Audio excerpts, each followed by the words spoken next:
पिछले 18 सालों से नियोजित शिक्षकों के भविष्य के साथ जो विश्वासघात हुआ है, ये तो पूरा समाज देख रहा है। केसीटीसी में सिर्फ और सिर्फ डिग्री मिलेगा, राजाराम साहब में सिर्फ और सिर्फ डिग्री मिलेगा, पढ़ाई नहीं होगा। आज बीए का जो बच्चा, बीए पास किया हुआ जो बच्चा है सर, 7वीं क्लास का जो दिल्ली का बच्चा है ना, उसके बराबर अंग्रेजी नहीं बोल पाता है।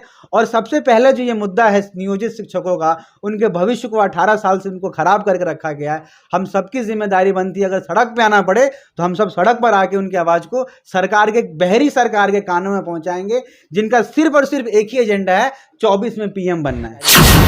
बेटियों को पंख देकर तो देखो, बुलंदियों के आसमान कम पड़ जाएंगे। बेटियों को कम आंकने की जरूरत नहीं है, सिर्फ उन्हें मौका है। आखिर कब तक ये शोषण की राजनीति चलती रहेगी?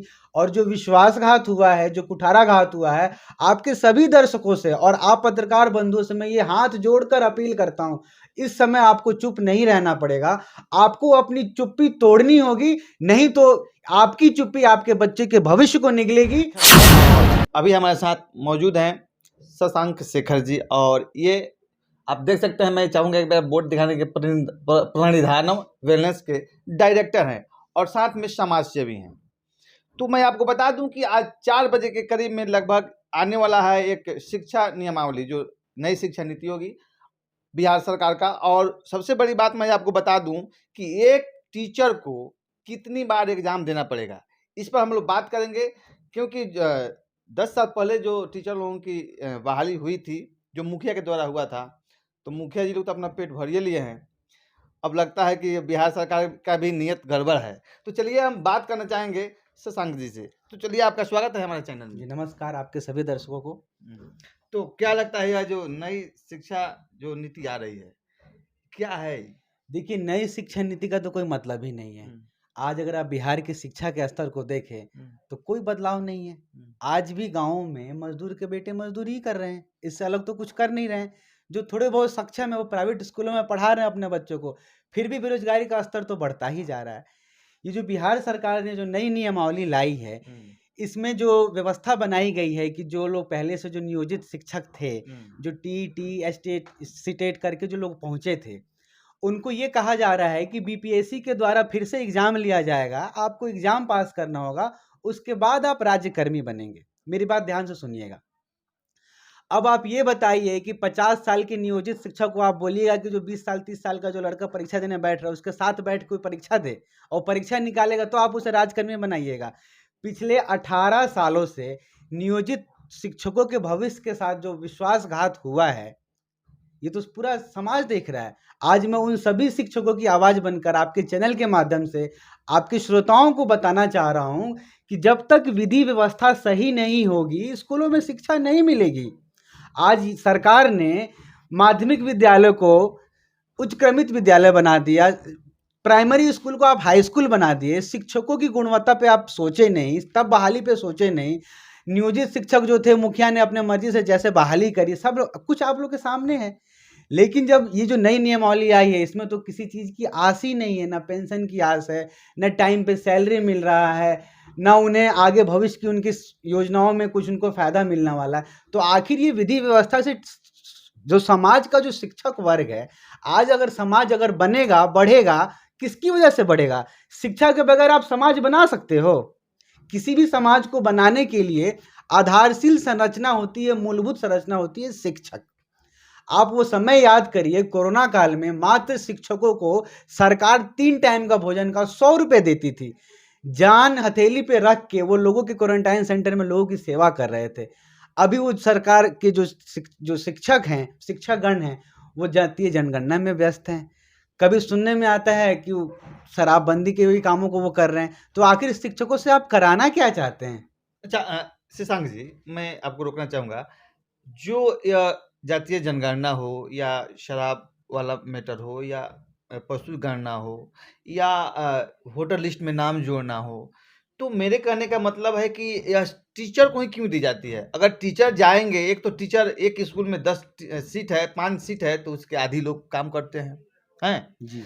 मैट्रिक तक मतलब कि स्कूल हो गया है, और प्राइमरी और मिडिल क्लास के टीचर जो हैं उसमें। अच्छा, तो अगर दूसरे जगह से लोगों को ला करके वो काम कराया जाता, तो एक बेरोजगारी भी कम होती, बिल्कुल, कुछ बिल्कुल। लोगों को रोजगार भी मिलता। जैसे और दूसरी सवाल कि शिक्षकों को अग्नि परीक्षा कितनी बार देना पड़ेगा?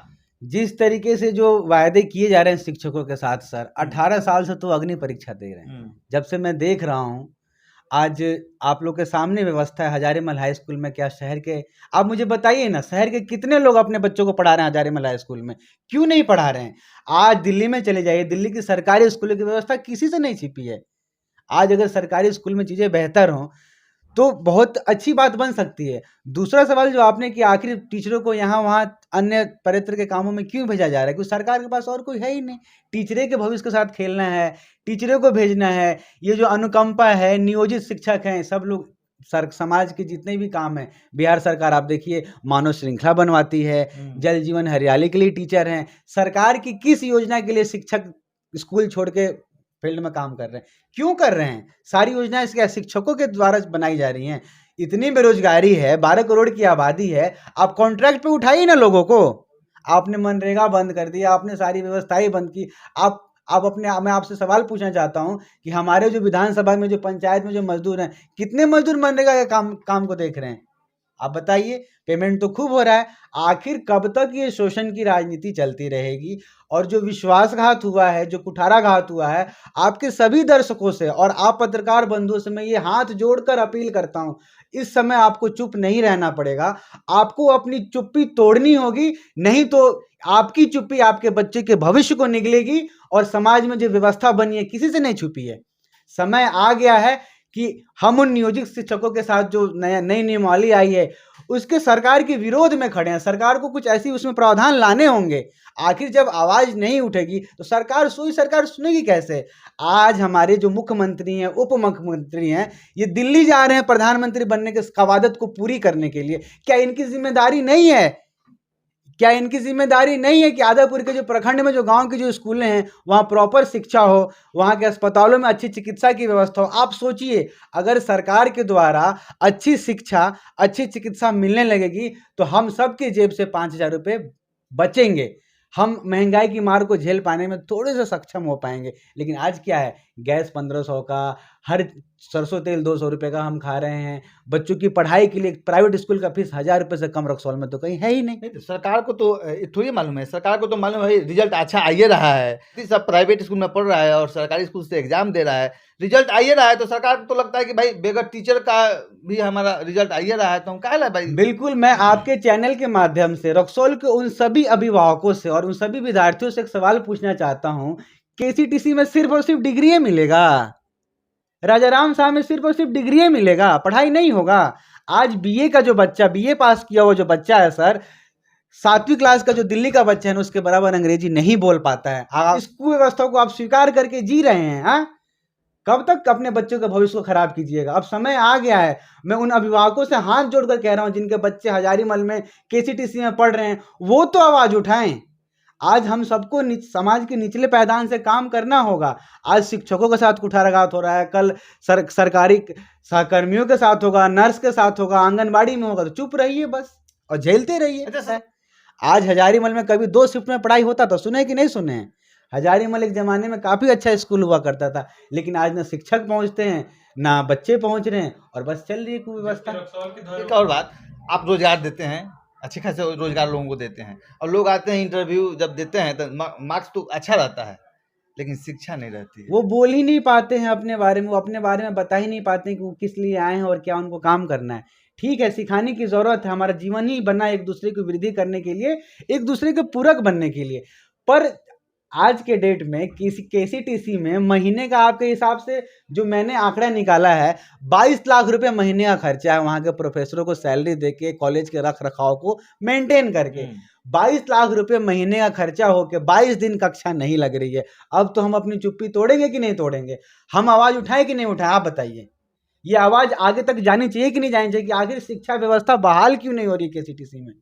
सारा राजनीति, अखिल भारतीय विद्यार्थी परिषद, सब लोग को देखते हैं केसीटीसी में बड़े, जब भी कोई समारोह होता है तो खूब अच्छे से विद्यार्थी पहुंचते हैं, लेकिन जब शिक्षा व्यवस्था लागू करने की बात होती है, प्रतिदिन कक्षा की बात होती है, तो सारी व्यवस्थाएं गायब क्यों हो जाती हैं? देखिए एक अगर केसीटीसी कॉलेज चलता है तो उस रोड में इतना रोजगार हो जाएगा, कॉपी कलम की किताबें, साइबर की दुकानें, रेस्टोरेंट, बच्चों के खाने पीने की व्यवस्था।